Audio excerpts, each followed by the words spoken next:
Bonsoir, bienvenue, welcome, Dalal ak Jàmm, bismillah. Faut-il parler toutes les langues ce soir pour accueillir le président de la plus grande puissance du monde, le président Barack Hussein Obama, président des États-Unis d'Amérique. Une visite prévue au Sénégal du mercredi 26 juin au vendredi 28.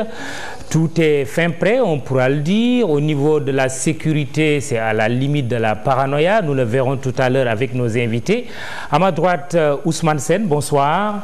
Bonsoir. Vous êtes le directeur général du Centre de recherche ouest-africain WARC. Et à gauche, Moubarak Lo, bonsoir. Oui, bonsoir. Directeur de cabinet adjoint du président de la République. Et puis au téléphone, nous aurons Doudou Wade du Parti démocratique sénégalais et le consultant Abdoulo, DG de Premium Consulting.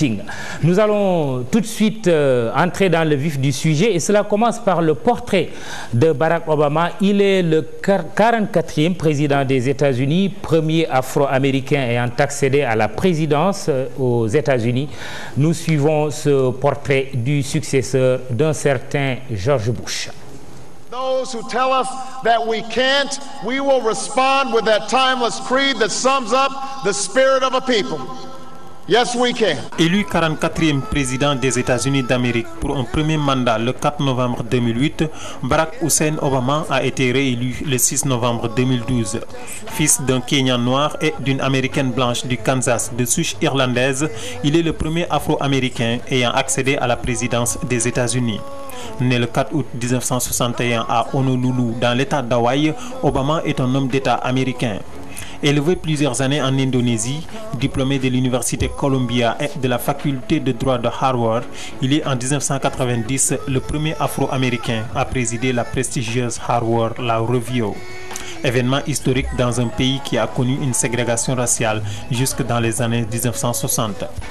Après avoir été travailleur social, plus précisément organisateur de communautés dans les quartiers sud de Chicago durant les années 80, puis avocat en droit civil à sa sortie de Harvard, il enseigne le droit constitutionnel à l'Université de Chicago de 1992 à 2004. Barack Obama entre en politique en 1996, élu au Sénat de l'Illinois où il effectue 3 mandats de 1997 à 2004. Il échoue lors de sa candidature à l'investiture du Parti démocrate pour la Chambre des représentants en 2000, mais l'obtient en 2004 pour le Sénat des États-Unis.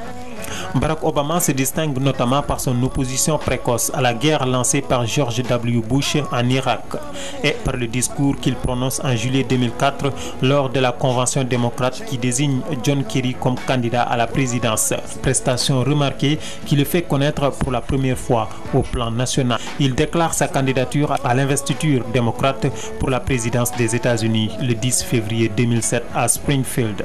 Il remporte les primaires face à Hillary Clinton et est officiellement désigné candidat lors de la convention de son parti à Denver le 27 août 2008. Après avoir obtenu 52,9% des voix et 365 grands électeurs à l'élection présidentielle du 4 novembre 2008 contre le républicain John McCain, Barack Obama entre en fonction le 20 janvier 2009. Opposé au républicain Mitt Romney, il est réélu le 6 novembre 2012 pour un second mandat présidentiel en remportant 332 voix du collège électoral contre 206 à son rival et 51% des suffrages au plan national. Durant ses 100 premiers jours à la tête des États-Unis, Obama a restructuré sa politique étrangère et amélioré l'image des États-Unis autour du monde. Son administration s'est aussi attaquée à la récession en passant un projet de loi de stimulus économique, subventionnant certaines industries et imposant de nouvelles régulations pour d'autres. En décembre 2009, il gagne de manière controversée le prix Nobel de la paix pour ses efforts. L'autre élément qui lui a valu autant de réactions négatives que positives a été la réforme du système de santé de son administration qui est finalement passée en 2010. La popularité d'Obama s'affaiblissait. Sa réputation a été redorée lorsque l'armée américaine a eu la peau d'Oussama Ben Laden, l'homme tenu responsable des attentats du 11 septembre de la ville de New York. Malgré ses nombreux succès, Obama a essuyé plusieurs critiques. Accusé d'élitiste et d'inexpérimenté, Barack Obama a été accusé de mentir à propos de son lieu de naissance, ce qu'il justifia en 2011 en rendant public son certificat de naissance. Les habiletés d'Obama comme orateur, son charisme, ses croyances l'ont aidé à sécuriser sa place dans l'histoire et dans la Maison Blanche. Thank you. God bless you, and may God bless the United States of America.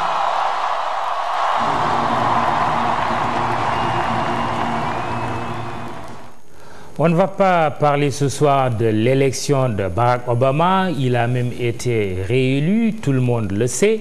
Mais Ousmane Sène, on va se focaliser sur le cas du Sénégal, de l'Afrique. Pourquoi cette visite au Sénégal et pourquoi seulement maintenant? Je répondrai à la deuxième partie de la question. Pourquoi seulement maintenant? Parce que dans cette deuxième élection présidentielle, il y a un milliardaire américain blanc qui, à la télévision, avait dit qu'il offrait une enveloppe très substantielle, des dizaines de milliers de dollars, à Obama lui-même, si Obama acceptait de montrer au public ses pièces d'identité, insinuant que, oui, Barack Obama n'était véritablement pas américain. Compte tenu de cette situation et du fait que cette dimension de Barack Obama a été négativement exploitée par ses adversaires politiques pour montrer qu'il ne pouvait pas être président des États-Unis, si, compte tenu aussi de la situation économique très difficile et de la situation de sécurité très difficile, Barack Obama, dans le premier mandat, s'est hasardé à être fréquent en Afrique, mais ses détracteurs auraient eu gain de cause. Il a exhibé quand même cette pièce d'identité. Il serait sénégalais? Non, que non. Il n'est pas sénégalais. On l'a montré dans l'élément. Il a montré bien ses pièces d'identité pour prouver qu'il est bien américain. Donc c'était un jeu très dangereux sur le plan politique. Avoir le deuxième mandat, c'était peut-être éviter un certain nombre de choses. Et je ne veux pas dire ça comme ça, mais ne pas être trop près de l'Afrique, c'était la seule stratégie pour garder ce problème-là. Pourquoi le Sénégal? Il y a un certain nombre de facteurs qui militent pour le Sénégal, même si on peut avancer que je crois que l'expression American Interest est extrêmement importante dans la politique étrangère des États-Unis, même si on ne voit pas tout de suite directement des intérêts économiques, il y a d'autres éléments qui militaient pour le Sénégal. Et à la limite, à y réfléchir, je me disais que bon, peut-être au fond, le Sénégal n'était même pas en compétition avec les autres pays pour ses caractéristiques. En 2012, le peuple sénégalais a montré qu'il était mûr et qu'il pouvait avoir une démocratie solide que les Américains ont été parmi les premiers à admirer. Je l'ai déjà dit aujourd'hui et je le répète, c'est une personne très importante de l'ambassade qui a dit devant moi que le Sénégal avait asséné une leçon de démocratie, non seulement au Sénégal et à l'Afrique, mais au reste du monde. Et c'est quelqu'un venant du pays le plus démocrate qui le disait. Ça, c'est un. De deux, il y a la situation géopolitique qui fait que le Sénégal est appelé à jouer un rôle important dans la situation sécuritaire de cette sous-région, laquelle situation sécuritaire implique et intéresse les États-Unis. Parce que la politique des États-Unis, c'est que ses citoyens soient capables de partir partout et qu'il n'y ait pas un no man's land pour ces citoyens-là et pour les autres. Les autres éléments, c'est que le Sénégal est un pays francophone. Il a fait le Ghana. Le jeu des équilibres, il fallait identifier un pays francophone. L'autre élément, c'est que ce n'est pas le premier président à venir ici. Ouais. Il y a une tradition de présidents américains qui viennent, Bush, même si ça date de récemment, oui, et de présidents sénégalais qui vont aux États-Unis. Je rappelle que le premier président à y aller, c'était le président Senghor avec John Fitzgerald Kennedy. Très bien. Alors, on reviendra tout à l'heure sur cet aspect. Ousmane Sène, Moubarak Lo, directeur de cabinet du président de la République Macky Sall, directeur de cabinet adjoint. Président Macky Sall qui aura l'honneur, si on peut le dire, de recevoir à partir de ce mercredi son homologue américain Barack Obama. La même question pour vous. Pourquoi le Sénégal? Est-ce que vous savez la raison fondamentale de la venue d'Obama au Sénégal? Bon, d'abord, vous savez, en stratégie, le plus difficile, c'est de choisir. Et il faut choisir. Il fallait venir en Afrique, comme a dit tout à l'heure Ousmane Sène. Une fois que le président a été réélu, il fallait venir en Afrique. Et il fallait choisir quelques pays. Et forcément, il fallait un pays francophone, parce que l'Afrique, la moitié des pays, en gros, sont des pays francophones. Donc, visiter l'Afrique sans faire un pays francophone, ça n'aurait pas de sens. Et deuxièmement, vous savez, dans les Américains ont publié l'année dernière une stratégie en direction de l'Afrique. Le président Obama a publié ça. Et le premier élément de cette stratégie, c'est le soutien au renforcement de la démocratie et de la bonne gouvernance. Donc il fallait soutenir les pays qui avaient des institutions démocratiques fortes.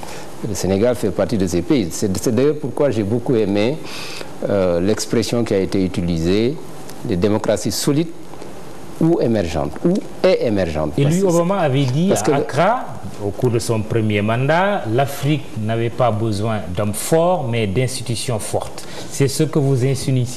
Oui, je suis tout à fait d'accord avec vous. Vous savez, quand vous avez des institutions fortes, d'abord ces institutions permettent d'avoir des hommes de qualité.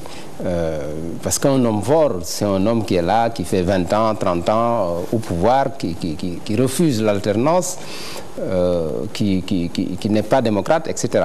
Je pense que l'Afrique a besoin d'institutions solides, d'institutions démocratiques, la possibilité pour l'opposition de challenger le pouvoir, oui. La séparation des pouvoirs, oui. L'absence de corruption. C'est ça les institutions fortes. En même temps, si on interroge l'histoire des voyages des présidents américains au Sénégal, Abdou Diouf, pour ne remonter qu'à celui-là, ancien président du Sénégal, peut dire « J'ai accueilli Bill Clinton, Abdoulaye Wade, j'ai reçu George Bush ». C'est quoi la différence? Obama qui vient au cours du mandat du président Macky Sall. Vous savez, je veux dire, c'est pas quelque chose d'exceptionnel pour le Sénégal de recevoir le président Obama. C'est une tradition, comme l'a dit tout à l'heure Ousmane Sène, des présidents américains de visiter le Sénégal. N'oubliez pas que nous avons Gorée. Gorée symbolise beaucoup pour l'Amérique.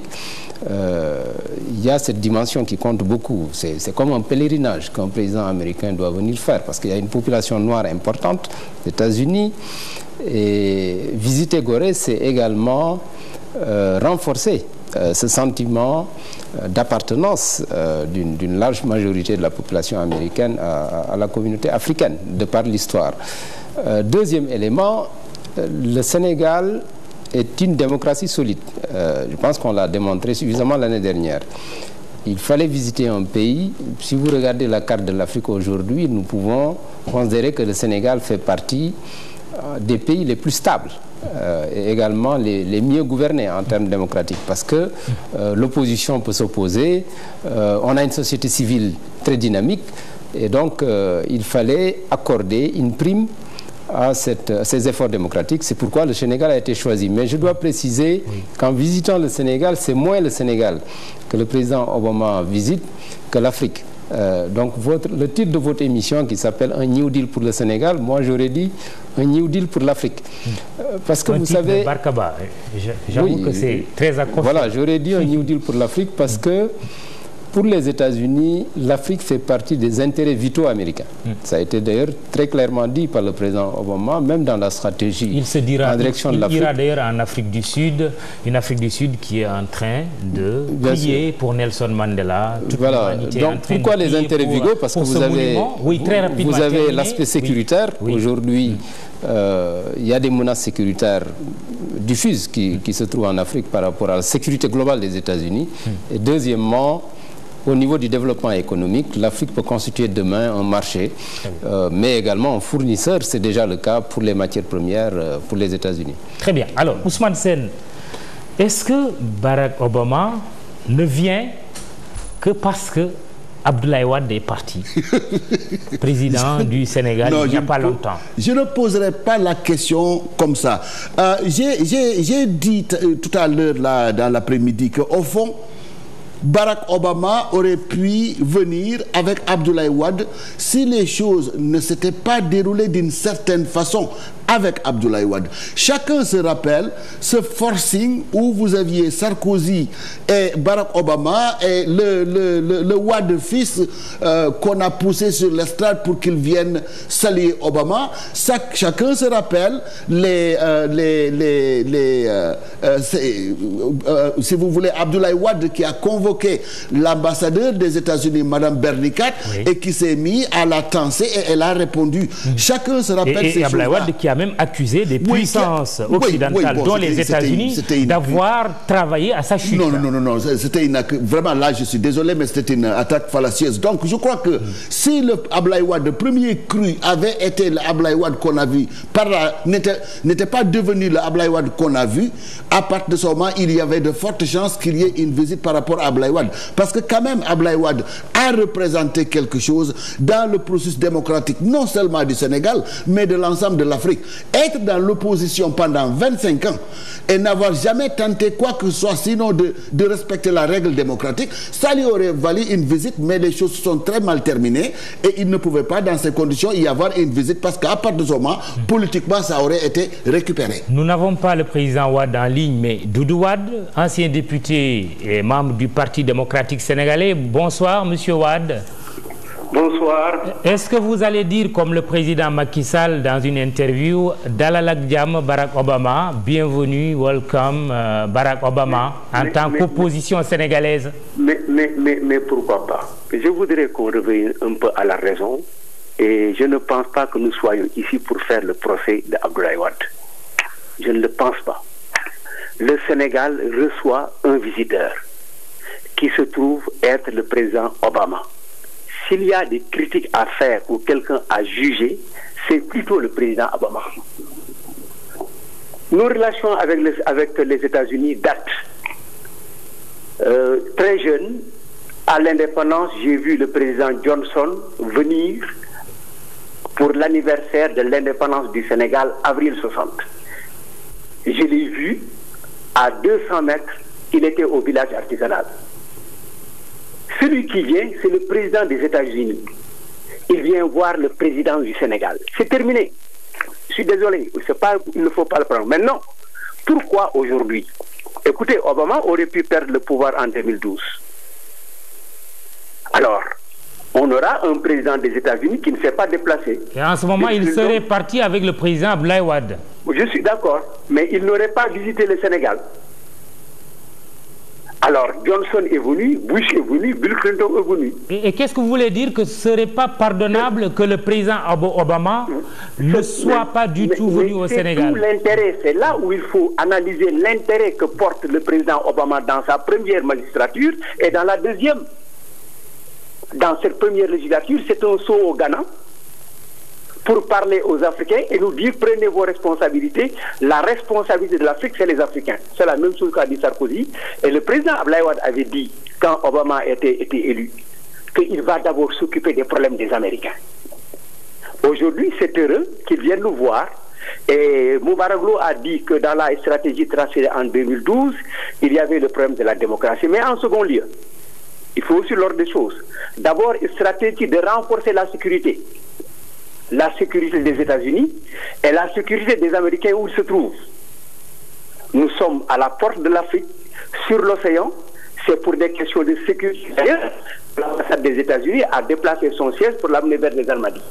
Sécurité d'abord et renforcement de la démocratie. Mais ce renforcement de la démocratie du Sénégal a été construite depuis plusieurs années. S'il n'y avait pas alternance aujourd'hui, peut-être qu'il ne serait pas venu. Mais cette alternance a été construite par plusieurs acteurs et principalement cette année par le président Macky Sall. Encore que ce n'était pas la première alternance. Il y a eu déjà une alternance par la voie des urnes en 2000 avec l'élection du président Wade, justement. Mais nous sommes en phase. Mais je dis, aujourd'hui, il vient. Donc, une stratégie de sécurité, mais aussi une stratégie économique. Pratiquement, si nous regardons il y a moins d'un an, le président chinois a fait le même chemin que le Sénégal. Il a fait un saut du Sud et un saut en Tanzanie. Est-ce que c'est à l'implication et à l'apport de la Chine au niveau de l'Afrique que Obama est venu aussi pour défendre l'économie africaine? Parce que potentiellement aujourd'hui l'Afrique compte. C'est 75 millions de dollars qui ont été injectés par les Chinois entre 2000 et 2010. Nous avons effectivement obtenu 270 milliards du MCI américain, mais ça a été signé en 2009. Entre 2009 et 2010, combien de Sénégalais ont perdu la vie à cause des routes, à cause peut-être de la famine et autres? Cela veut dire qu'aujourd'hui, il y a effectivement une révision de notre situation et de nos relations avec l'Amérique qu'il faut poser. Pendant ce temps, avec les Indiens, ça ferait moins de temps. Ça ferait moins de temps pour le Brésil. Par conséquent, aujourd'hui, il y a un intérêt américain d'abord à assurer la sécurité du monde, sa sécurité en tant que puissance et la sécurité de ses concitoyens, mais aussi s'ouverture économiquement pour avoir une place beaucoup plus digne en Afrique. Très bien. Doudou Wade, on se retrouvera certainement avant la fin de cette émission. Moubarak Lo, il dit des choses assez intéressantes. La sécurité, Ousmane Sène l'a dit également. Il dit qu'il faut une révision de nos rapports avec les États-Unis, que de toutes les façons, le président américain Barack Obama est venu parce qu'il garde en tête aussi la concurrence chinoise en Afrique. Finalement, qu'est-il venu faire au Sénégal? Oui, encore une fois, c'est moins le Sénégal que le président Obama visite que l'Afrique. C'est-à-dire le Sénégal, la Tanzanie et l'Afrique du Sud représente une synthèse du message que le président américain veut délivrer à l'Afrique. Également, on est quand même bien au Sénégal quand on voit cet arrêté qui restreint un peu la circulation et des personnes et des biens. Donc, je vous ai dit que la stratégie américaine par rapport à l'Afrique, il y a 4 piliers. Le premier pilier, c'est la démocratie. On peut considérer que le Sénégal représente un peu ce pilier-là. Un pays démocratiquement bien gouverné. Je pense que si on faisait des indices au niveau africain, on ne devrait pas être loin des meilleurs en termes de gouvernance démocratique. Le deuxième pilier, c'est le développement économique. L'Afrique du Sud et le Nigeria demeurent, et l'Angola dans certains égards, mais surtout l'Afrique du Sud et le Nigeria. Si vous prenez les exportations et les importations, le commerce avec les États-Unis, c'est les 2 pays qui commercent le plus avec les États-Unis. En termes d'exportation vers les États-Unis, le Nigeria est premier, devant tout le monde. Les Nigériens exportent 18 milliards. Le président américain n'est pas allé au Nigeria, mais en termes d'achat donc des États-Unis, c'est l'Afrique du Sud qui est première. Donc le premier marché africain pour les produits américains, c'est l'Afrique du Sud. Donc on peut considérer que ce deuxième pilier du commerce, de l'investissement, c'est l'Afrique du Sud qui représente ce pilier-là. Je dois préciser que les Américains ont voté en 2001, si ma mémoire est bonne, la loi AGOA, African Growth Opportunity Act, dont le Sénégal ne bénéficie pas d'ailleurs beaucoup, parce que le Sénégal, disons, est membre qui peut en bénéficier, mais au niveau des exports, figurez-vous qu'en 2011, le Sénégal n'a exporté que 3 millions de dollars vers les États-Unis. Donc, vraiment rien du tout. Mais on aura remarqué quand même que quand on parle de grandes initiatives vers l'Afrique, en direction de l'Afrique, c'est plus avec un président républicain que les gens ne portaient pas forcément dans leur cœur. George Bush, vous avez parlé de l'AGOA, mais aussi il y a ces 15 milliards de dollars qui ont été mis sur la table dans le cadre de la lutte contre le sida. Obama ne fait même pas autant. Vous savez, on peut dire que les démocrates n'ont pas besoin de montrer aux pauvres ou aux Africains que c'est leurs amis. C'est inscrit, disons, dans leur gène. Les États n'ont pas d'amis, ils n'ont que des intérêts. Je sépare les démocrates et les républicains, ou la droite et la gauche. Les démocrates sont plus tournés vers l'extérieur. Disons qu'il y a une analyse qui a été faite.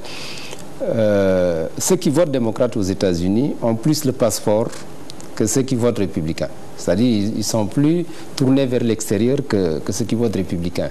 Ils sont sans doute aussi plus éduqués, ils ont sans doute plus de diplômes. Et donc, les démocrates n'ont pas besoin de démontrer aux Africains, en quelque sorte, qu'ils sont proches de l'Afrique, parce que c'est une longue tradition chez eux. Les républicains, c'est comme par rapport aux pauvres. N'oubliez pas que Bush, quand il était candidat en 2004, il disait le conservatisme compassionnel. C'est-à-dire un conservatisme qui est proche des populations, qui peut être proche des pauvres, etc. Et donc cette ouverture vers l'Afrique des républicains, c'est de la même manière, c'est également pouvoir s'attirer un certain électorat, également montrer que malgré tout les républicains sont aussi ambitieux que les démocrates en termes d'ouverture internationale. Pour les démocrates, il n'y a pas cette exigence de devoir le démontrer tout le temps. pour les Républicains, ça devient vraiment une question stratégique de pouvoir se positionner sur l'international et notamment sur l'Afrique. Et je terminerai avec les deux autres piliers. Le troisième pilier, c'est la paix et la sécurité. Là également, c'est extrêmement important pour l'Afrique. Aujourd'hui, sans paix et sécurité, on ne peut pas assurer le développement. Et le dernier pilier, c'est le développement partagé, le renforcement des opportunités, notamment pour les pauvres. Un pays comme la Tanzanie, non seulement bénéficie d'institutions démocratiques satisfaisantes, mais également fait des efforts très importants en matière de réduction de la pauvreté, de développement de la santé.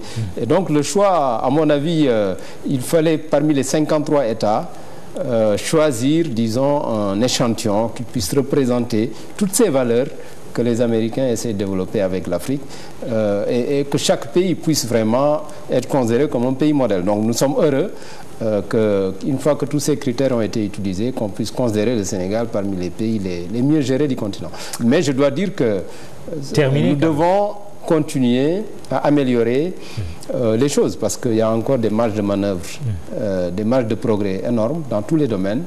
Le développement est encore à faire. Même en matière démocratique, on a encore des efforts à faire. Alors, Ousmane Sène, Doudou Wade parle de la nécessité de réviser nos relations avec les États-Unis. Est-ce qu'il vous parle? Quelle compréhension avez-vous de cette révision de nos relations avec les États-Unis? On révise en fonction de ce qui est sur la table. C'est-à-dire que si on parle de réviser les relations avec la France, je peux comprendre par rapport à tous ces accords qu'on a avec la France qui ont poussé certains à parler de prêts carrés qui peut-être n'existent plus. Mais par rapport aux États-Unis, plutôt que de réviser, je penserais plutôt renforcer les relations. Parce que cet AGOA dont vous avez parlé, les pays africains n'en ont pas bénéficié parce que la panoplie de législation et la panoplie de restrictions étaient telles qu'il était impossible que les produits africains entrent aux États-Unis. En particulier, la réglementation ou les réglementations du département de l'agriculture par rapport aux produits agricoles, c'est tellement draconien qu'il était impossible que les gens exportent vers eux. Si donc on veut renforcer les relations économiques et qu'il y ait un flux dans les deux sens, il faudrait que les Américains voient un peu la législation qu'ils ont mise en place pour qu'il y ait un peu plus de fluidité de notre côté. Quelle doit être notre commande? Pardon. Il vient certainement avec une offre, il vient avec des intentions, certainement. Oui, mais nous, il va nécessairement... notre commande, ce sera quoi? Oui, non, il va nécessairement faire des propositions. Vous l'avez dit, certains présidents avaient leur spécialité. Le président Bush, c'est soit le paludisme, soit le sida, en tout cas la santé. Mais attendez-vous à ce que Obama fasse quelque chose, peut-être de très fort, par rapport à la jeunesse. Je crois que depuis le début, avant même qu'il ne soit président des États-Unis, il avait une perception de la jeunesse africaine. Je me rappelle, en tant que sénateur, il est parti au Kenya. Ironie du sort, cette fois-ci, il ne va pas au Kenya. Mais enfin, on comprend pourquoi aussi. Avec le président Uhuru, c'est plutôt compliqué. Est-ce que c'est pas quand même un certain complexe qu'il traîne, Obama? Oui, complexe. Je dis, je dois faire attention, Kenya, on va m'accuser de... Non, je crois que c'est pas ça. Je crois que le président Uhuru Kenyatta a des problèmes avec la justice internationale. Alors ça, c'est un boulet qui fait que, bon, il va peut-être pour le moment éviter. Mais je veux dire, au niveau de la jeunesse, il faut s'attendre à ce que Obama fasse quelque chose de très important. Parce que je disais, avant même qu'il ne soit président, lui-même en tant que sénateur, après avoir visité le Kenya, il a dit, quand je rentrerai, je dirai au président américain que la jeunesse africaine est une jeunesse qui en veut. La jeunesse africaine est une jeunesse courageuse. Tout ce qui lui manque, c'est les moyens pour qu'elle puisse se déployer. Or, cette jeunesse-là est menacée par ce qu'il y a au Mali. Le terrorisme recrute dans les rangs des jeunes. Or, même la démocratie peut être menacée par les jeunes. Tout ça sont des ingrédients qui font. En plus, les jeunes, on les dit maintenant, plutôt que d'être un fardeau pour le développement, les jeunes, en fait, c'est une arme formidable pour impulser le développement. Comme il y a cette nouvelle grille de lecture par rapport à la jeunesse, et comme il y a eu aussi ce que la jeunesse sénégalaise et la jeunesse africaine, en particulier sénégalaise, a fait en 2012, je crois qu'il faudrait mettre dans cette enveloppe des points importants de la politique américaine en Afrique, la jeunesse. Et je crois que ça, il va le dire soit ici, soit en Afrique du Sud. Moubarak Lo, avant de retourner chez Doudou Wade, qu'on va reprendre tout à l'heure au téléphone, vous êtes le directeur de cabinet adjoint du président de la République. Qu'est-ce que le Sénégal va proposer justement au président des États-Unis? Bon, le Sénégal, encore une fois, dans le domaine agricole, vous savez, le président Obama va réunir des ministres de l'agriculture de l'Afrique. Dans le domaine agricole, le Sénégal peut beaucoup apprendre des États-Unis en termes de renforcement des capacités. Parce que vous savez, il y a un changement dans la stratégie de coopération agricole des États-Unis. Parce que dans le temps, il y avait un programme où on envoyait du riz longue graine. C'est ça qu'on envoyait au Sénégal. C'était ça le programme agricole. Il fallait soutenir la sécurité alimentaire en envoyant en Afrique de l'Oncle Benz. Et tout le monde se rappelle de ce programme. Quand Obama est venu, il a dit: nous allons... Caroline, vous voulez parler de Caroline, ça? Voilà. Oui. Nous allons changer la coopération agricole avec l'Afrique. Au lieu d'envoyer du riz, des denrées, etc., nous allons renforcer les capacités africaines. C'est pourquoi un important programme de développement agricole et de renforcement de la nutrition a été lancé. Et dans tous les pays africains avec lesquels les États-Unis coopèrent, vous allez retrouver ce volant agricole où on va renforcer les capacités agricoles avec de nouvelles technologies. Si vous regardez même le MCA, le Millennium Challenge Account, le programme qui est en train d'être exécuté, il y a un important volet de développement de la productivité agricole parce qu'on va aménager des périmètres, que ce soit dans le nord du pays, entre Ndioum et Richard-Toll. Un financement de 270 milliards. 110 milliards, mais également dans la Casamance naturelle. C'est pour vous dire que donc, dans le domaine agricole, on peut déjà beaucoup faire. Dans le domaine de la sécurité aussi, le Sénégal, c'est vrai. Parce que les États-Unis n'envoient plus maintenant des troupes, surtout pas des troupes au sol. C'est plus de s'appuyer sur des armées qui ont une certaine réputation pour lutter contre le terrorisme. Vous savez, je me rappelle quand je finissais mes études à l'École nationale d'administration en France en 1991. Je faisais mon rapport sur la défense. Mon rapport portait sur la relation euro-américaine dans le domaine de la sécurité. En conclusion, on avait dit que l'avenir, c'est au niveau régional, chaque région va s'occuper de sa sécurité, mais avec un appui tactique, stratégique et technique de la communauté internationale. Donc, c'est ce modèle-là qui progressivement va se développer. Parce que regardez un peu l'opération qui est en train d'être montée par les Nations Unies au Mali. C'est un général rwandais qui va diriger les troupes. Chaque fois aussi qu'on monte des opérations aujourd'hui, de plus en plus, c'est des forces africaines, pour l'essentiel, qui vont être engagées.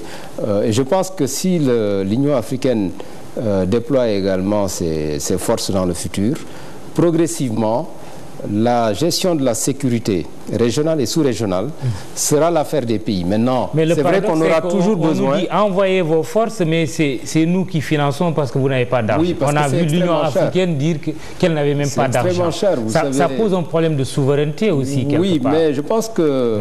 N'oubliez pas que la sécurité, c'est un bien public mondial. C'est un bien public mondial dans le sens où... Si vous créez la sécurité en Afrique, ça va bénéficier à toute la planète. Parce qu'aujourd'hui, par exemple en matière de terrorisme, il y a la circulation et la rapidité, les technologies de l'information qui font qu'aujourd'hui, il y a une connexion mondiale des réseaux qui fait que donc tout le monde a intérêt à ce qu'il y ait de la sécurité partout dans le monde. Ce n'est plus l'affaire simplement des pays qui sont concernés directement, mais c'est une affaire du monde entier. C'est comme le changement climatique ou les maladies transmissibles, etc. Très bien. Nous allons retourner au téléphone avec Doudou Wade du Parti démocratique sénégalais. Doudou Wade, sur le thème de la sécurité, Barack Obama vient dans un contexte de guerre au Nord Mali avec l'intervention des forces françaises mais aussi de forces africaines dont celle du Sénégal, et dans un contexte où le président du Sénégal, justement, il n'y a pas longtemps, a parlé justement de la nécessité de sécuriser le Sénégal en disant que ce qui se passe dans un pays voisin que nous tous nous connaissons ne se passera pas au Sénégal. Comment vous appréhendez, vous, cette question de la sécurité avec l'arrivée du président Obama? Oui, je voudrais simplement, avant de sauter sur cette question, vous dire que par rapport au Kenya, Obama a fait seulement un saut. Il était sénateur, il a fait un saut sur le Kenya, mais la vraie visite, c'est le Ghana, moins d'un jour, et c'est aujourd'hui que Obama entame une tournée africaine. Et c'est important de savoir que c'est après son premier mandat que le président Obama a senti qu'il y avait un intérêt tout à fait particulier à faire pour l'Afrique. Et donc cette tournée africaine, c'est le Sénégal, c'est la Tanzanie, c'est l'Afrique du Sud, et retenons qu'en Tanzanie et en Afrique du Sud, le président chinois vient d'y passer. Alors, pour la question sécuritaire, c'est encore, dans son plan stratégique, le premier point, c'est la sécurité. C'était déjà ça en 2012, et est intervenu ce qui s'est passé au Mali. Le cas du Mali montre effectivement que nous, d'abord, nous-mêmes, nous devons nous pencher sur notre sécurité, parce que la guerre a été terminée par les Français et les troupes africaines n'étaient pas encore là. Et heureusement que de ce côté de la CEDEAO, il y avait de l'autre côté le Tchad qui a fait un excellent boulot. Sans le Tchad et la France, peut-être que la rébellion serait à l'ambassade des États-Unis. Voilà les raisons pour lesquelles les États-Unis sont enclins à vouloir trouver des problèmes à la sécurité. Et la sécurité de leurs citoyens de partout dans le monde. Alors, par conséquent, il parlera essentiellement de mon point de vue de sécurité. Il parlera de sécurité, il parlera de démocratie, mais n'oublions pas que le président ajoute la jeunesse. Il parlera de la jeunesse, mais il parlera de la jeunesse. Écoutez, il a fait un voyage sur l'Allemagne, le discours a été très creux. On n'a pas attendu grand-chose. Il a dit qu'en Afrique, il va s'adresser au leadership des jeunes. Leadership des jeunes, on verra. Il parlera aux jeunes. S'il parle aux jeunes, on peut parler aux jeunes. Aujourd'hui, il faut que la distribution des rôles et le rôle des États-Unis dans le développement de l'Afrique puisse parler de problèmes de développement et de problèmes de paix. Et être aussi un pays qui respecte les dispositions internationales sur les problèmes de paix et de sécurité. Et aujourd'hui, l'actualité, c'est l'espionnage électronique de tous les pays du monde qui pose problème. Par conséquent, nous avons, nous aussi, notre mot à dire avec les États-Unis. Alors, je voudrais simplement dire à Moubarak, qui s'occupe de l'industrie et des problèmes économiques depuis très longtemps, parce que nous sommes connus dans ce domaine, ça fait longtemps. Mais Moubarak, depuis combien de temps on parle de l'AGOA? Les premières entreprises africaines qui pouvaient exporter aux États-Unis, c'était le secteur de la pêche et principalement la conserve. Alors, il ne faut pas renforcer, il faut réviser la législation américaine si l'Amérique veut s'ouvrir aux produits africains. Moubarak le sait, nous nous sommes préparés en Afrique, au Sénégal. Plusieurs fois, nous avions dépensé de l'argent pour pénétrer le marché africain, mais au fait, il est bloqué par la législation. C'est ça la réalité objective du terrain économique. Alors, donc, oui, ce n'est plus un renforcement, c'est une révision. Et les États-Unis doivent considérer que l'Afrique est un principal partenaire aujourd'hui. Et il faut qu'il rattrape. Sinon, la percée chinoise en Afrique fera mal. Très bien. Doudou Wade, Moubarak veut juste réagir à vos propos, mais il ne faut pas qu'on laisse Ousmane Sène aussi. Il faut que la distribution de la parole se fasse de manière équitable. Rapidement. Sur les jeunes Africains, je pense que c'est une constante chez Barack Obama. N'oubliez pas qu'en 2010, il a réuni 100 jeunes leaders africains aux États-Unis.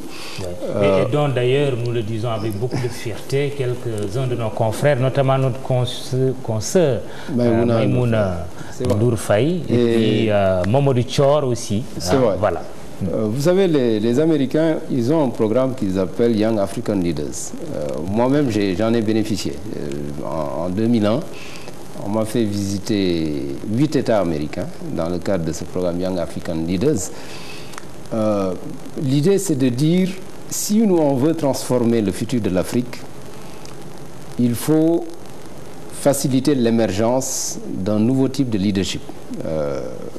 Dans le domaine économique, la manière la plus rapide d'accélérer le développement de l'Afrique, c'est d'avoir un bon leadership à la tête des États.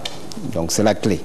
C'est le meilleur investissement qu'on peut faire aujourd'hui, c'est d'avoir à la tête de tous les États africains des leaders de qualité. Si on n'a pas des leaders de qualité, vous pouvez avoir d'excellents programmes, mais vous n'aurez pas de résultats. Donc le leadership, c'est la clé du développement. Mais est-ce que c'est les États-Unis aussi qui doivent déterminer cette qualité? Oui, mais je veux dire... C'est par rapport à leur prisme, c'est à nous, Africains, de choisir ces leaders que nous pensons qu'ils sont de qualité. Oui, mais c'est que dans certains pays, ces leaders-là, si vous ne les aidez pas, ils ne vont pas émerger. On va les étouffer, on ne va pas leur permettre d'émerger, on va peut-être même les jeter en prison, les empêcher de s'éclore. Il faut leur donner confiance. Et je pense que le fait même de les rencontrer, c'est déjà quelque chose et ça leur permet de garder confiance et de continuer le combat qu'ils mènent au sein des communautés. Parce que parmi ces leaders, vous avez même des leaders communautaires qui interviennent dans les villages, dans les quartiers pour aider les jeunes à se développer. Ousmane Sène, sur cette question de leadership, oui, mais justement, ça tombe bien. De leaders de qualité. Non, mais ça tombe bien. De leaders jeunes. Oui, ça tombe bien parce que cette initiative vers les jeunes a déjà commencé. Quand je suis venu avec une casquette qui avait un sigle. Ça, c'est le sigle d'un projet que l'on a déployé depuis bientôt 1 an pour 11 jeunes Africains rigoureusement sélectionnés et représentant 7 pays africains. Et le projet s'appelle Youth Entrepreneurship and Civic Awareness. Il y a deux choses. Tous ces jeunes-là sont des leaders en ce sens qu'ils dirigent des organisations dans leur pays. Que ce soit le Togo, que ce soit le Cap-Vert, que ce soit le Burkina et les autres pays. Ils sont déjà des leaders. Mais comment renforcer leur capacité?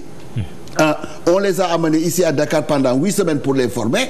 Ils sont partis quand même avec des bourses substantielles, 12 millions de dollars chaque, c'est pas rien. Et aussi, ils ont intégré dans ça la dimension conscience civique et engagement citoyen. Et quand on est allé inspecter le travail de ces jeunes, tous avaient un volet engagement civique, engagement citoyen. Les États-Unis veulent un shift générationnel, de nouveaux leaders nés après les indépendants, comme c'est le cas au Sénégal avec le président Macky Sall, qui avait comme challenger au deuxième tour un certain Abdoulaye Wade. Oui, je ne voudrais pas dire que les États-Unis veulent. C'est-à-dire que nous voulons ce shift-là et ils sont prêts à nous accompagner. Et je crois que très sincèrement, il y a du travail à faire au niveau de la jeunesse. Il y a un certain engagement, il y a un certain civisme qu'il faut développer. Et si nous voulons développer ça, il y a un exemple idéal, c'est les États-Unis. Depuis la maternelle, le jeune, on lui apprend à reconnaître son drapeau. On lui apprend à saluer son drapeau, on lui apprend à reconnaître et à chanter l'hymne national, on lui apprend à connaître le nom des plus grands présidents des États-Unis et tous les États des États-Unis. Ce n'est pas le seul modèle. Il y en a aussi parmi des pays émergents aujourd'hui, sur qui le Sénégal pourrait prendre comme exemple et qui se rapprochent de nous du point de vue de la composante sociologique même de leur population. Ce n'est pas que les États-Unis. Est-ce que ce n'est pas un modèle d'ailleurs en perte de vitesse pour vous provoquer un peu? Ce que je voulais dire, c'est que finalement, c'est une bonne chose que vous parliez des BRICS parce que les critères qui ont fait que les BRICS ont émergé, il y a un critère fondamental, le patriotisme. Ce n'est pas tout simplement des critères économiques, ce n'est pas des critères par rapport à l'agriculture, par rapport à la production industrielle, c'est aussi cet engagement patriotique à travailler dans un sens qui puisse faire sortir votre pays de difficultés économiques et de difficultés politiques. Je crois que cette fibre-là est véritablement à cultiver. On va s'intéresser à la politique des États-Unis sous Obama dans le monde, la politique donc étrangère américaine. C'est un exercice périlleux malgré les efforts de Washington. Elle se heurte, cette politique, à des réalités qui font qu'elle est tantôt agressive, tantôt constructive. C'est selon les intérêts de l'Amérique. La réconciliation avec le monde arabo-musulman et la crise au Moyen-Orient demeurent la principale équation des États-Unis. C'est un récit de Hadi Attallah. Barack Obama arrive à la tête de la première puissance mondiale dans un contexte de crise. L'économie quasi exsangue, caractérisée par le phénomène des subprimes, la crise financière en plus de l'échec de la politique étrangère dans les relations entre l'Amérique et le peuple musulman en particulier et le monde en général. Le 44e président des États-Unis a le devoir de réconcilier son peuple avec le reste du monde. 4 axes majeurs sont dégagés, notamment redorer le blason des États-Unis dans le monde arabo-musulman, trouver des solutions aux conflits sur le plan diplomatique et restaurer la suprématie américaine sur le plan environnemental. En somme, mener une nouvelle politique étrangère qui permettra de renouer avec le pragmatisme et le réalisme. En Afrique, par exemple, Clinton a déroulé l'AGOA, Bush le MCA et Obama avec son Feed the Future, qui comporte le renforcement des institutions, booster le commerce et l'investissement et enfin assurer la sécurité alimentaire. Ce programme tarda à se concrétiser malgré quelques efforts. La politique étrangère américaine, de par ses décisions, sa nature, les moyens de la conduire et sa mise en œuvre a impacté d'une manière ou d'une autre. Elle est jugée tantôt doctrinale, tantôt agressive. Le conflit israélo-palestinien n'est pas résolu au Liban, en Afghanistan et en Irak, même s'il y a accalmie. Les attentats meurtriers se poursuivent. Maintenant, quelle politique adopter sur la crise au Moyen-Orient? Comment trouver une solution à la crise iranienne avec le nouveau président élu? Comment entretenir aussi les relations avec la Chine à travers l'exemple nord-coréen? Et quels seront les rapports avec l'Europe? Autant de questions qui interpellent Barack Obama, obligé de reconsidérer la perception américaine du monde pour mériter l'espoir fondé sur son élection pour une seconde fois. Alors, je ne sais pas si Doudou Wade est en ligne.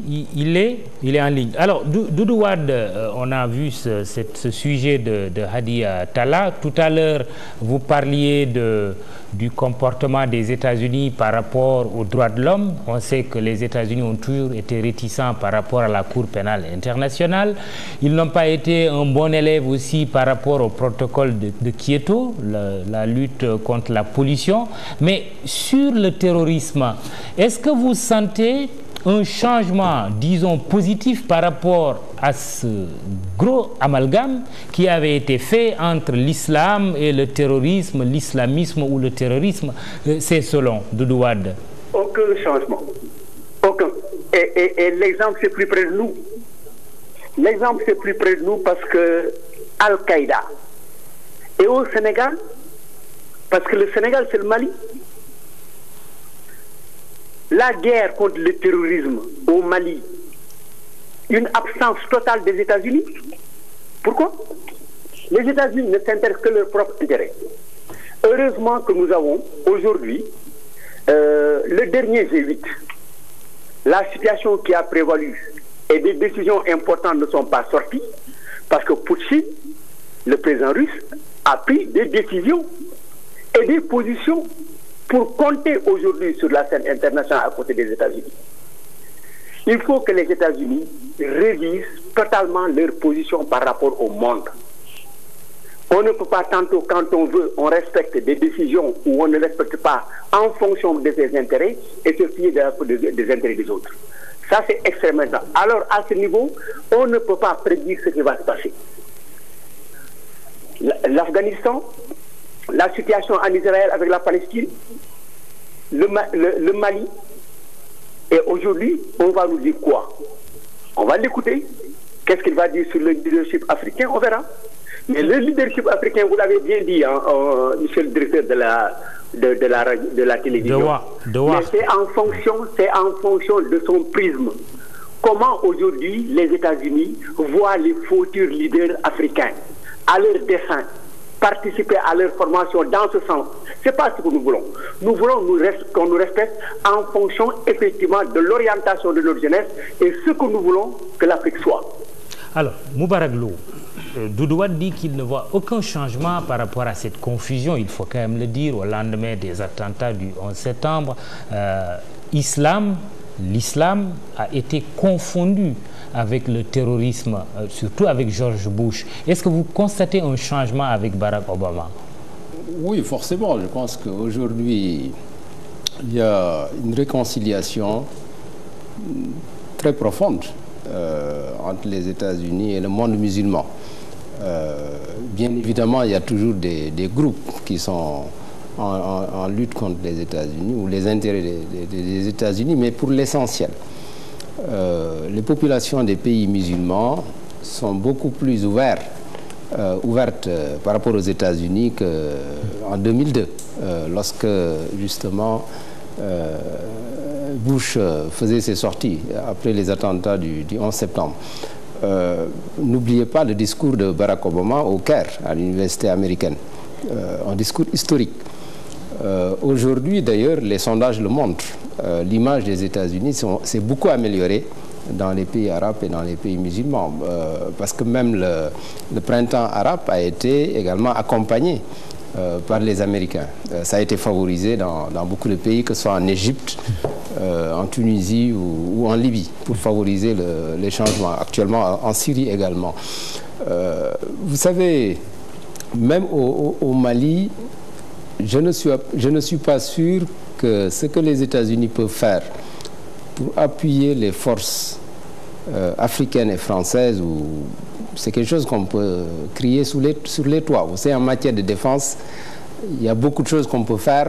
Les gens ne seront pas au courant. Je suis persuadé qu'il y a une parfaite entente de la communauté internationale en termes de gestion de la crise malienne. C'est vrai que les Français étaient déjà là-bas. Je pense que c'était pas la peine peut-être que les Américains envoient des troupes, donc on a laissé les Français y aller, mais sans doute il y a une concertation au plus haut niveau pour que, notamment dans le domaine du renseignement, que les Américains puissent apporter un appui. Alors, qu'est-ce qui a changé avec l'arrivée d'Obama au pouvoir? Il y a que vous avez un président qui est cosmopolite et qui n'est pas aussi fermé dans le carcan américain que quelqu'un comme George Bush. Ce n'est pas le même profil. Le Barack Obama, qui est devenu président des États-Unis, a une expérience très positive du reste du monde. Il est allé au Kenya plusieurs fois, mais avec sa maman qui s'est remariée, il est parti en Asie, je crois que c'était en Malaisie. Le président oui, voilà. Il est même allé dans une médersa. Et c'est quelqu'un qui est extrêmement cultivé. Compte tenu de cela, je crois qu'il faudrait nécessairement, à son niveau, une approche qui relativise beaucoup plus l'hégémonie américaine. On a tout de suite parlé de la générosité des républicains. Ça participe aussi peut-être d'une volonté hégémonique de l'Amérique. Il faut, dans ces conditions, faire philanthropie au niveau du reste du monde. Quand vous avez dû voir une nette démarcation, et je le disais l'autre jour, tout le temps que le président Barack Obama a parlé des gens qui sont contre les États-Unis et qui attaquent, il n'a jamais une seule fois utilisé le mot ennemi. Le choc des civilisations, la guerre des religions, les ennemis, les barbares, tout ça, ça a pu être dit pendant la période de Bush, mais jamais, au grand jamais, pendant que Barack Obama était là et toujours là, on n'a jamais entendu parler de our enemies. Jamais.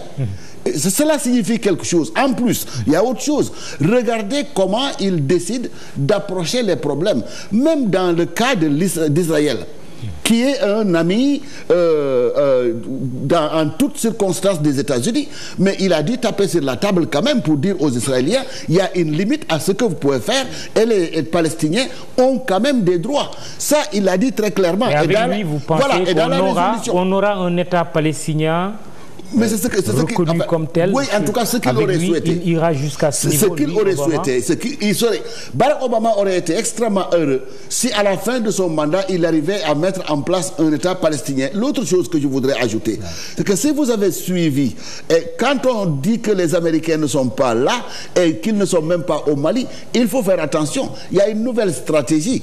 Ils interviennent sans apparaître. La stratégie du Mali, c'est très clair. Vous, les Français, avancez, mais on vous donne tout ce dont vous avez besoin. Et je vous dis aussi, le fameux drone aussi. Oui, voilà, exactement. Et je suis sûr et certain que les militaires sénégalais ne parlent pas, mais la coopération militaire entre les États-Unis et le Sénégal est en train de se développer de manière extraordinaire, parce que j'ai vu des soldats américains dans un lieu du Sénégal où je n'aurais jamais imaginé qu'il aurait été. Et personne ne le sait. Il y a donc des choses qui se passent, mais qui se passent en silence et qui se développent. Alors, j'espère que pour l'intérêt des Américains et pour nous-mêmes. Je salue le président Doudou Wade. Il est intervenu trois fois ou 4 fois. Je voudrais quand même le saluer et saluer aussi Lo qui va bientôt intervenir. Très bien. Voilà. Lo, malheureusement, nous a fait faux bon, mais disons qu'il a une contrainte parce qu'il se trouve du côté de Darou Mourti, un bon talibé mouride avec le Magal qui se passe là-bas. Il s'est excusé, on aura l'occasion de le retrouver très prochainement. Moubarak Lo, un mot avant qu'on termine très rapidement, il nous reste 5 à 10 minutes maximum. Vous savez, il y a un ancien Premier ministre indien.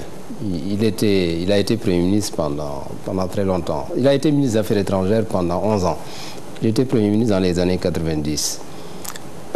Il a sorti une phrase très importante. Il a dit le but de la diplomatie... c'est ça? Non, je parle de l'Inde. Oui, oui, de l'Inde. Je parlais moi de la Malaisie. D'accord. Il était Premier ministre en 97.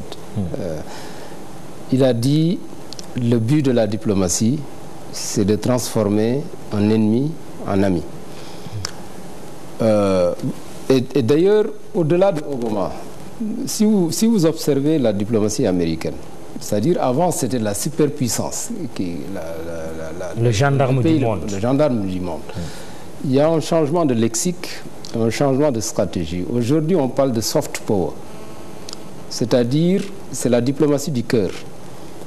Au lieu d'imposer que les autres vous respectent parce que vous êtes plus fort, vous avez les meilleures armes, vous êtes riche, etc. Comment faire pour en faire des amis? C'est cette nouvelle approche. Quand vous avez vu, même quand Hillary Clinton était là, ministre des Affaires étrangères des États-Unis, c'est cette politique-là qu'il appliquait. Donc ça, c'est un choix de la diplomatie américaine. Ce n'est pas quelque chose qui est forcément visible à l'œil nu, mais disons que c'est ça qui est en train de dérouler et dans les communautés, etc. Est-ce que cette visite ne signifie pas aussi, quand on reste sur le thème de la sécurité du terrorisme, que le Sénégal n'est pas à l'abri? Bon, on a vu quand même toutes ces dispositions prises. On a presque fermé le nord du pays par crainte que de supposés djihadistes ou salafistes, je ne sais même pas comment il faut les qualifier, n'envahissent justement et viennent perturber cette visite. Oui, je pense qu'il faut savoir raison garder. Pour que ce qui se passe au Mali puisse se produire au Sénégal, il faut 2 conditions. Je parle du Nord Mali. Et même le Nord Mali, ce n'est pas l'Afghanistan. Parce que toute la population du Nord Mali ne partage pas les idéaux de ceux qui mènent la guerre. C'est extrêmement complexe. Le Nord Mali, c'est un complexe. Donc il faut 2 conditions. La première, ce serait que ceux qui sont au Nord Mali puissent progresser facilement au Sénégal. Et deuxièmement, c'est que les populations soient prêtes à faire une jonction idéologique. Et je ne suis pas persuadé que l'islam que nous ayons au Sénégal soit un islam ouvert à des axes terroristes, etc. Nous avons un islam pacifique. Prétend le contraire. Comment? Un rapport récent prétend le contraire sur la paix et la sécurité dans l'espace CEDEAO. Je peux vous dire personnellement... Avec l'IFRI et la CEDEAO. Vous savez, moi, je connais bien la religion musulmane au Sénégal parce que je suis dedans. Les Sénégalais, c'est ce qu'il y a de plus pacifique. Et c'est un islam très modéré. Pour l'essentiel, maintenant, tu peux avoir quelques groupes qui peuvent avoir des tendances. On verra. Seul Dieu sait. En tout cas, on va leur dire de rester là où ils sont. On n'en a pas besoin. Alors, Doudou Wade, on va quand même aborder le thème de ce que d'aucuns qualifient de paranoïa sécuritaire. Il peut revenir, Doudou Wade. On peut le rappeler, c'est le dernier pratiquement tour de table. Cette paranoïa sécuritaire dont on parle, Ousmane Sène, avec l'arrêté que nous avons sous les yeux. Dakar, il ne sera pas facile de circuler dans la capitale sénégalaise pendant tout le temps que le président américain sera chez nous, de mercredi à vendredi. Je vais même dire... Qu'est-ce qui explique cela? Je vais même dire qu'il y a plus. Le jeudi, il n'y a qu'une seule chaloupe qui ira à Gorée. Et cette chaloupe-là va emporter le personnel de l'ambassade ainsi que les 15 de la société civile qui sont invités. C'est ça la situation. Le maire de Gorée, certainement, n'était pas très content. Mais je voudrais dire à leur corps défendant quand même que pour leur défense, que véritablement, même aux États-Unis, même ça se passe de la même façon. Et dans les pays développés, ils sont aussi obligés d'accepter ces règles draconiennes par rapport à la sécurité du président américain. Je vous donne une différence nette entre la situation de Barack Obama et la situation de ses prédécesseurs, en particulier la situation de Bill Clinton. N'est-ce pas Bill Clinton qui a inventé, si vous voulez, cette manie, enfin cette mode du président qui fait son jogging, qui a été repris d'ailleurs par Sarkozy, mais il n'est pas pensable que Barack Obama se mette à faire du jogging à Washington. Il est plus exposé. Oui, comprenons, il est encore plus exposé que n'importe qui. Pourquoi? Pourquoi serait-il le plus exposé? Non, parce que c'est à cause de la situation sécuritaire dans le monde. N'importe quel groupe d'Al-Qaïda serait heureux de pouvoir dire nous avons le président des États-Unis comme cible. Et ça, il faut l'éviter. Et le raisonnement de la sécurité américaine, elle est toute simple. Monsieur le Président, vous êtes une personnalité qui fait un excellent travail. D'accord. Oui, mais vous faites ce travail-là tant que vous êtes en vie. Ah oui, c'est vrai. Ouais. Mais si vous n'êtes pas en vie, à partir de ce moment, vous ne ferez pas ce travail. Non. Dans ces conditions, nous ferons tout pour préserver votre vie. Lui-même, il est obligé de se plier à ces règles. Mais ce que j'allais dire, c'est-à-dire, toutes les règles, on vous les impose, vous êtes obligé de vous exécuter. Certains même ont fait un commentaire cet après-midi qu'il n'est pas pensable que des agents de la sécurité imposent ça à un président africain. À Washington, D.C., il avait une réunion et la distance était d'à peu près 1 kilomètre. Il a dit, comme un bon Américain, je vais marcher. La sécurité lui a dit poliment, Monsieur le Président, entrez dans le véhicule parce qu'il y a des questions sécuritaires. Il a protesté un peu, mais il a fini par entrer et aller. Doudou Wade, Dakar qui est bunkerisé par les Américains, ce qui a amené cet arrêté du préfet, il me semble, disant que la circulation est quand même restreinte sur certains axes, surtout du Palais de la République jusqu'ici aux Almadies. Qu'est-ce que vous pensez de tout cela? Mais écoute, il fallait s'attendre à ça. Aujourd'hui, c'est depuis une semaine interdiction de manifestation, interdiction de tenir des conférences, interdiction de marche.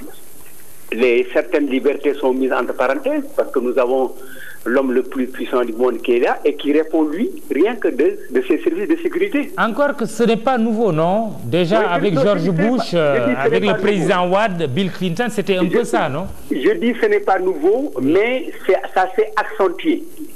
Et du point de vue vous le pensez vraiment? Quand à Gorée, par exemple, avec George Bush, on avait presque fermé les habitants de Gorée dans une sorte d'enclos. Mais aujourd'hui, on ne les enferme plus, c'est qu'ils ne peuvent pas y aller seuls, d'après l'information que nous avons reçue tout de suite. Et c'est un coût supérieur de 42 milliards de francs, d'après les informations reçues sur Bill Clinton. C'est 100 millions de dollars qui ont été dépensés pour l'arrivée.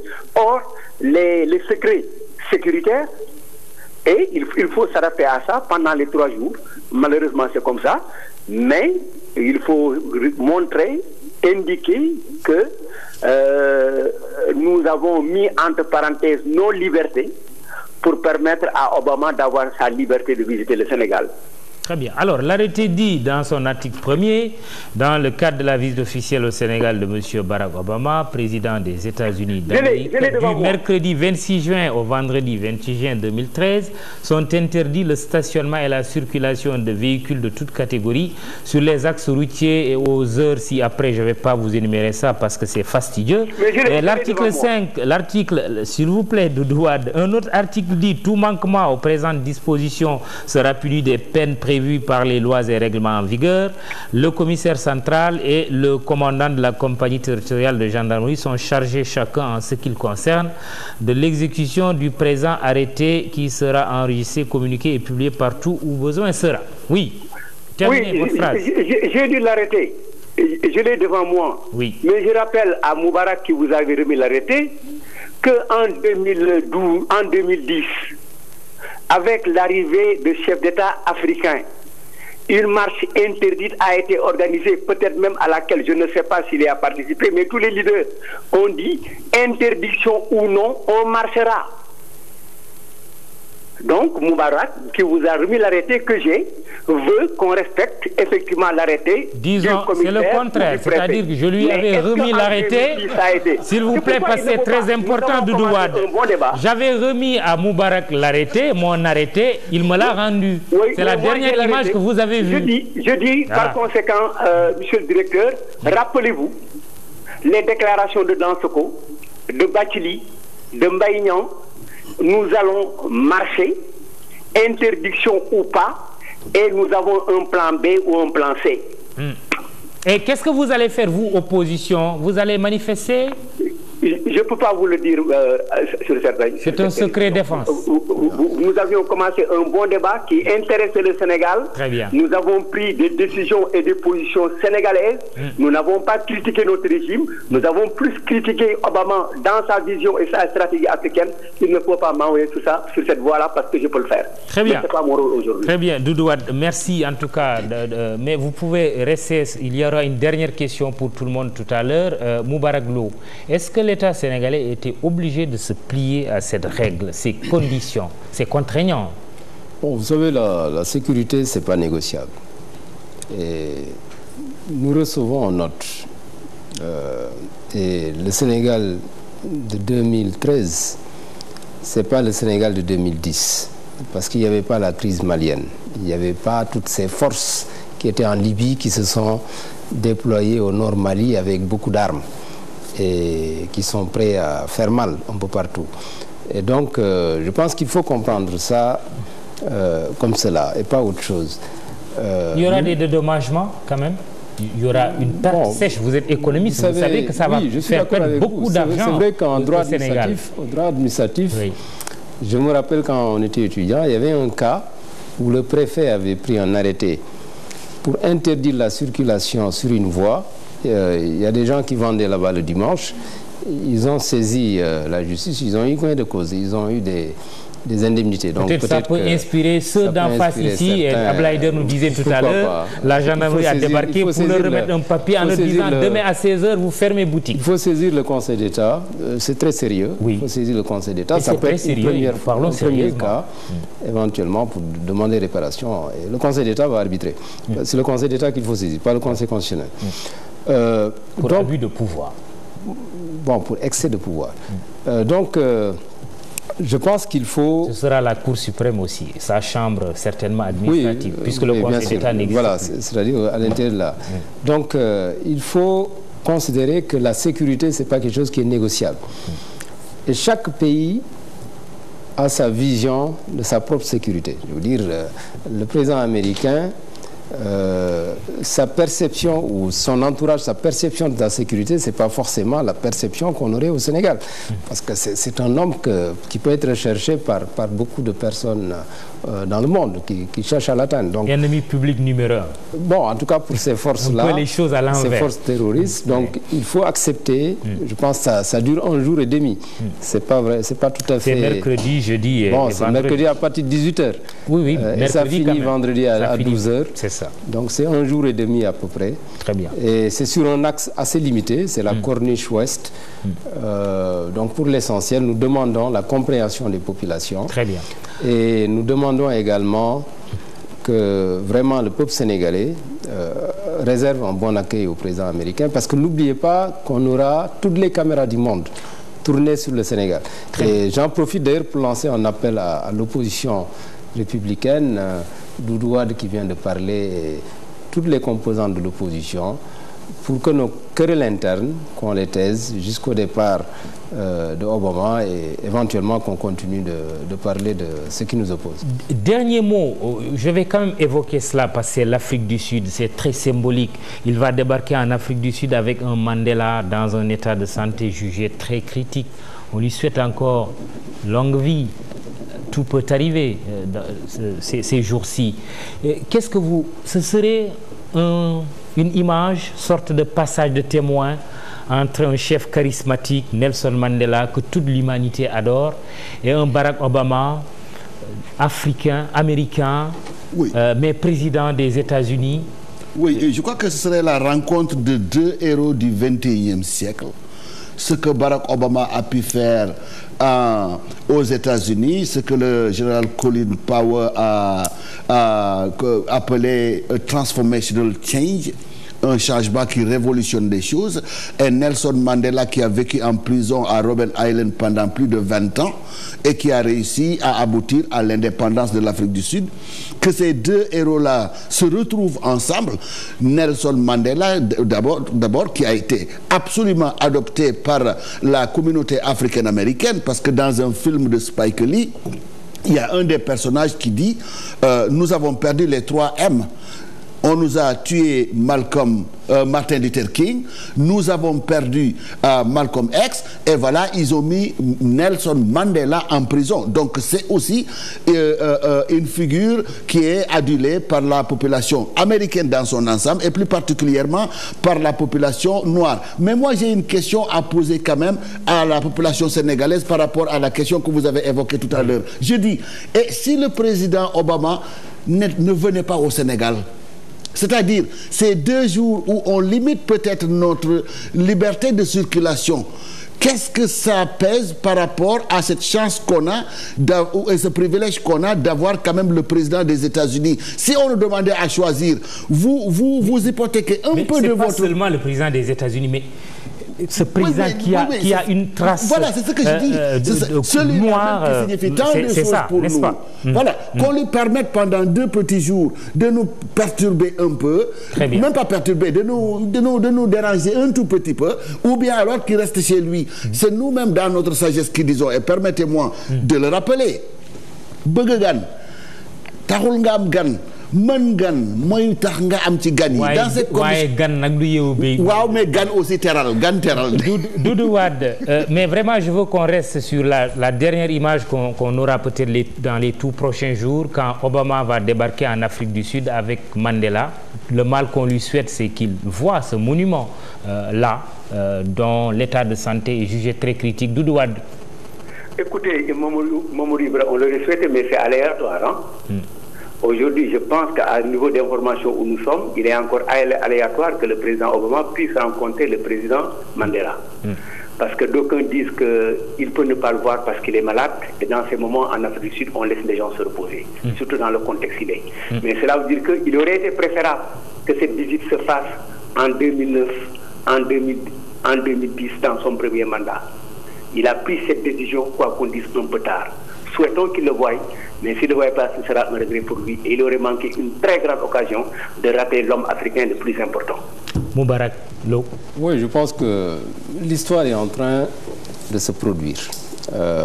Il y a 3 hommes, en tout cas pour les Noirs américains et pour les Noirs de manière générale dans le monde, qui symbolisent la transformation de la place de l'homme noir dans le monde. Il y a Martin Luther King, je commence par lui, parce que c'est lui qui a démarré le combat, I have a dream, etc. Mandela a repris le flambeau en mettant un terme par son combat avec les Steve Biko, tous ceux qui ont combattu en Afrique du Sud, et en 1994 il est devenu chef de l'État de la nation arc-en-ciel. Obama est devenu le premier président noir aux États-Unis. Je pense qu'il y a une continuité du combat entre ces 3 figures. Et figurez-vous que jeudi, l'épouse du président américain, Michelle Obama, va visiter l'école Martin Luther King. Ouais. Ensuite, Obama ils vont visiter Gorée également. Ensuite, ils vont aller en Afrique du Sud. Quel que soit ce qu'ils vont trouver là-bas, nous espérons et nous prions pour que Mandela continue de vivre, parce que c'est un symbole formidable pour l'Afrique et pour l'Afrique du Sud et pour le monde entier. Mais quel que soit ce qui va se passer, l'histoire est déjà réalisée. Il va arriver un moment où tout le monde va parler de cette rencontre réelle ou symbolique entre Obama et Mandela. Je pense que donc le bien est déjà fait. En tout cas, et nous ne pouvons qu'applaudir. Prions pour qu'on puisse être là pour immortaliser toutes ces images et que nous aurons la chance, nous, Sénégalais, de dire nous y étions aussi un jour. Bienvenue, welcome au président Obama qui arrive ce mercredi à Dakar. Merci Ousmane Sène, merci Moubarak Lo, merci Doudou Wade au téléphone, merci de la patience. À toute la rédaction aussi, Barkaba, Papis Diaw, Khalifa Diakhaté et tous ces reporters aussi qui étaient sur le terrain, notamment Hadi Attala, Ibrahima Kamara, mais aussi Ibrahima Kane et Ibou Diouf qui étaient à la réalisation de l'autre côté. Vieux Diouf, Muntaga, David, tout le monde à la technique. Merci, bonsoir. Bye bye.